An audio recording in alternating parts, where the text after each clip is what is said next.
So we'll talk about the verdict that came down on Thursday. Big deal, big story, has been for the past 19 months. Otis, I'll start with you. You had some, I thought, pithy things to say, really insightful things to say about the significance of this verdict for this community. Well, I mean, that's because, I spent so much time covering federal court, so that's my old stomping ground.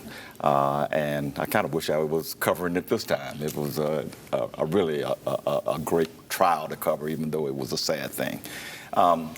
It appears to me that this jury carefully looked at the evidence, the videos mostly, and heard the testimony and concluded that the two defendants who had already pled guilty were the most culpable here.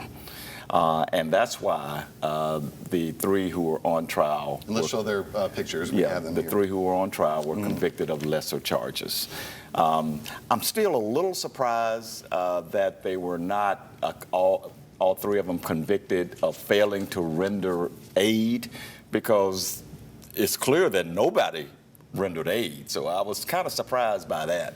But the fact that they were convicted, all three of them were convicted of the obstruction of justice, which is a cover-up part of this, means that they're convicted felons. And the Nichols family said they were satisfied with it. So I think we have to give the jury the benefit of the doubt on this one. Well, the activist said, in fact, if Mama's happy, we're happy, well, referring to Rovon Wells. I'm not going to complain if she's happy about it. But people did talk about that online and stuff about, well, there were 4 counts, and there were a lot of people who were very involved with this case who felt they should have been found guilty of all 4 counts. In fact, some of the supporters of Nichols' family who initially came out of the courthouse after the verdict were very upset. Oh, yeah. But then Ben Crump and the family toned that down with their response. What do you think was going on there? Were they genuinely happy with the one conviction? Yeah, I think some people were genuinely happy with it. I think especially with federal court, there's such a high burden of proof, and if the defense attorneys can all they have to do is cast doubt, and they did cast doubt,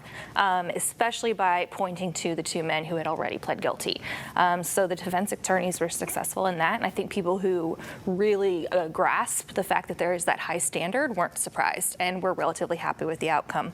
But it also, is a sense of disappointment and hurt, I think, because we all saw what happened on the video. We all saw those 5 officers engage in beating Tyre Nichols, and of the 3 who went to trial, only 1 was charged with anything that actually had to do with violence, and again, that was relating to bodily injury, not even relating to death. So the fact that they were got for covering up the violence and not the violence itself, it's unsettling, and it doesn't sit well with a person. Yeah, I wonder if you have, since you covered the trial for MLK50.com, were there any behind-the-scenes observations you made or things you saw that you think would be interesting to share? Yeah, I think the thing that struck me the most was how there's this community that has really grown around Rovon and Rodney Wells, Tyre Nichols' parents.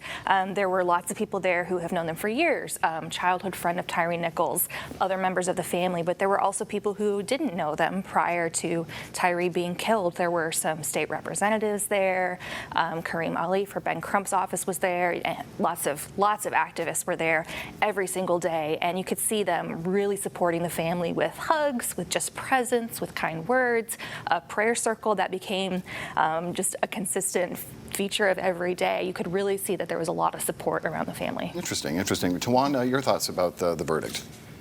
I have mixed reviews. I'll be very honest. I'm going to be satisfied because the parents were satisfied, and they lost more, and that child lost more than anybody else in this. But do I think justice was served? I'm not quite sure. And I'll tell you why. Because I didn't get a chance to look at, I told you, I thought federal court needs to come into the 21st century. With cameras. And with cameras and open up, and so citizens can see the activity. So I don't know how effective the lawyers were for the prosecution. I don't know how effective the defense lawyers were. Because I couldn't see that. I couldn't see the activity around the case. And that really will let you know how a case is going, am I right? Oh, absolutely. No question about it. And without that, I just got to accept what the parents So there were the said. cameras in the state case, which is down the road, Otis, and of course the civil suit, the $550 million civil suit involved with all of this. What are you watching now as we move forward? I'm watching to see what the defense lawyers do in terms of whether they want to take this case to trial or whether they want to seek some kind of a plea deal. They are convicted felons. And 20 years in prison maximum. Exactly. Yeah. And I do believe that Judge Mark Norris is going to sentence them to some time here, even though they did not get convicted of the more serious charges. So I'm waiting to see how they handle whether the defense lawyers are going to go for some kind of a plea deal, and whatever time they would get, will it be served concurrent with whatever the federal case is. And then we also have the civil case after that. So this case is far from being over. If I could add also, I'm very curious to see what this case, what the ramifications are for the Department of Justice pattern or practice investigation, because there was a lot of talk of having to meet stats. There was a lot of the fact that the charges that everybody got related to obstruction says something about culture. And so I'm curious to see what the evidence that was presented here will, how that will impact the pattern or practice. And he certainly didn't get those wounds and injuries from himself. So I'm discombobulated on this because I think somebody should be held accountable for the blows. What happened? And the abuse, injury and what beating. happened. And I don't see that. Well, and I think the state case should, because the state case is a second-degree murder case. To Catherine's point about the federal case, we're talking about violating somebody's civil rights. And that gets to be a little bit of a lofty thing. I covered a lot of that when I was covering the courts.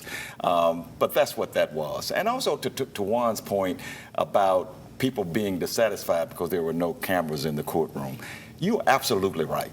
They should come into the 21st century because really we have become accustomed to that. And as fine of a job as Catherine did and other print reporters and even the broadcast reporters who were there, who were doing stand-ups outside, they were reporting what was going on, but you missed the body language. You missed all of it. Yeah. Right. Yeah, Because people have become accustomed to seeing it for themselves. Yeah, Right. and just being in the actual room with only your notebook, so many reporters were forced to make the choice to be in the overflow room where they could have their computers. So many reporters were not able to actually be in there and see that body language, see actually what was going on, and also report fully. And the jury's reactions to things, right? Yeah. Right, You could see kind of the jury. There was a live okay. stream to the overflow room, but it was, it's small, it's fuzzy. All right.